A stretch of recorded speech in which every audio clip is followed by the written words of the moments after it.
नौजवान स्वराज्य आपले टिकवा, ज्ञानाचा दिवा लावा, स्वराज्य आपले टिकवा, ज्ञानाचा दिवा लावा.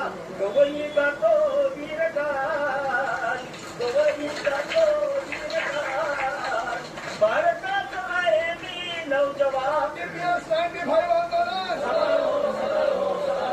कमांडर साहब आगे बढ़ो, हम तुम्हारे साथ हैं. कमांडर साहब आगे बढ़ो, हम तुम्हारे साथ हैं. एनएससी टीम आगे बढ़ो, हम तुम्हारे साथ हैं. स्वतंत्र दिन जय हो, स्वतंत्र दिन जय हो. श्रेष्ठ भारत, श्रेष्ठ भारत, श्रेष्ठ भारत, श्रेष्ठ भारत, श्रेष्ठ भारत, श्रेष्ठ भारत. कमांडर साहब आगे बढ़ो.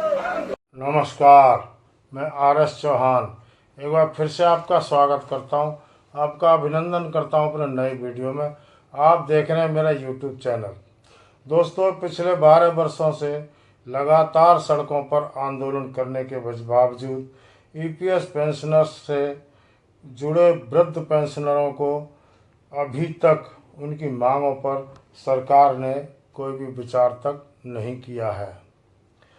अब तो ट्रेड यूनियनों ने भी पूरी तरह से समर्थन ईपीएस 95 पेंशनरों का समर्थन किया है और लगभग 60 से 70 सांसदों का समर्थन भी मिला हुआ है और लोकसभा और राज्यसभा में लगातार आवाज़ें उठाई गई हैं.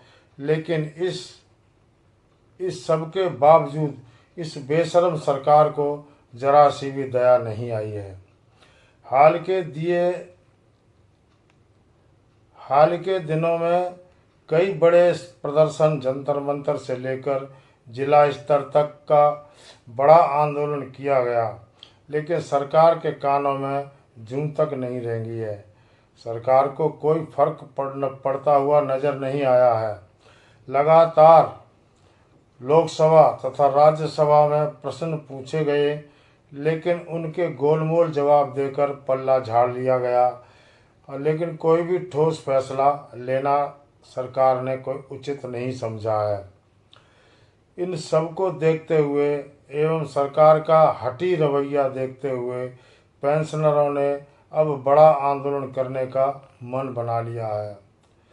दोस्तों, अब बड़े आंदोलन को लेकर एक ही बड़ी बैठक बुलाने का निर्णय लिया गया है. यानी कि एनएससी ने अब थक हार कर एक बड़ी बैठक बुलाई गई है, जिसमें बड़े आंदोलन का निर्णय लिया जाएगा कि अब सरकार हमारी किसी भी तरीके से नहीं सुन रही है और ना ही हमारे लिए सरकार कोई कदम उठाने की तैयार है.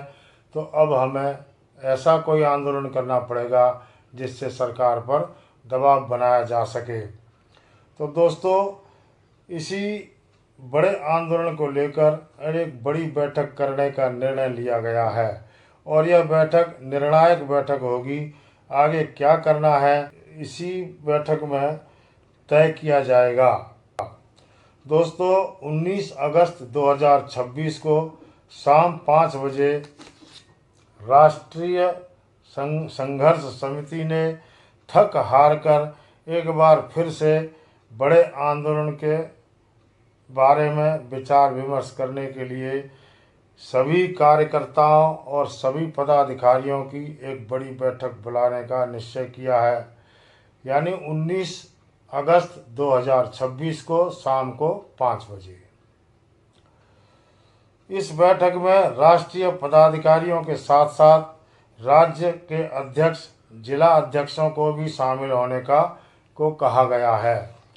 यानी इस सभा में सभी को इस जूम मीटिंग में शामिल होने को कहा गया है, ताकि सभी के विचार जानने के बाद कोई ठोस निर्णय सर्वसम्मति से लिया जा सके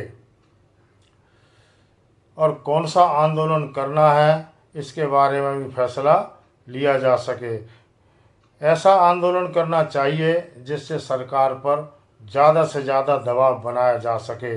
तो इसी को मद्देनज़र रखते हुए 19 अगस्त यानी कि आज 19 अगस्त 2026 को शाम को 5 बजे एक बड़ी जूम मीटिंग यानी राष्ट्रीय लेवल की जूम मीटिंग बुलाई गई है और इसमें राज्य सचिवों राज्य के प्रेसिडेंट और ज़िले के अध्यक्षों और ज़िले के सचिवों को सभी को इसमें आमंत्रण दिया गया है। सभी को लिंक भेज दिया गया है सारे ग्रुपों पर। और अगर आप भी उस ग्रुप में शामिल हैं तो आपके पास भी ये लिंक इसका पहुंच गया होगा और आप भी शामिल हो सकते हैं। तो दोस्तों, अभी तक क्या क्या हुआ सभी बातें सबके समक्ष रखी जाएंगी और बारीकी से विचार विमर्श किया जाएगा, क्योंकि सरकार ने अब एक हठी रवैया अपनाया हुआ है और सरकार हमारी जो मांगे हैं उसके बारे में इधर सुनती है और इधर निकाल देती है। सभी राज्यों के अध्यक्षों से उनके विचार जानने के लिए कहा गया है कि आप अपने अपने विचार इसमें रखिए। सभी राज्य और ज़िले के सचिवों से भी यही कहा गया है कि अपने अपने विचार इसमें प्रकट कीजिए, अपने अपने विचार रखिए कि ऐसा क्या किया जाए जिससे सरकार पर दबाव बनाया जा सके। सभी इस मीटिंग में शामिल हो। सभी ग्रुपों में लिंक भेज दिया गया है। दोस्तों, इस बार सबसे ज़्यादा सांसदों मंत्रियों को ज्ञापन भी दिए गए थे और इनमें राजीव प्रताप रूडी जो सारण के सांसद हैं, भोजपुर के सांसद सुदामा प्रसाद को शिवरात्रि देवी ने मांग पत्र दिया। दोस्तों, इस बार लोकसभा और राज्यसभा के लगभग सभी सांसदों को ज्ञापन सौंपे गए थे, जिनमें से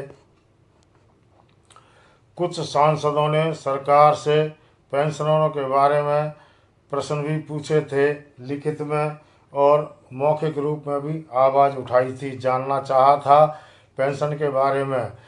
लेकिन यहाँ भी सुश्री शोभा करंदलाजे जी ने वही पुराने रटे रटाए जवाब सांसदों को देकर चुप करा दिया।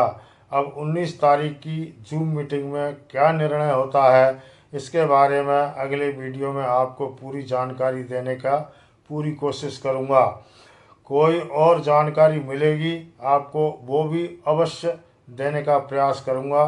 तब तक के लिए आपसे विदा चाहता हूँ। नमस्कार, जय हिंद।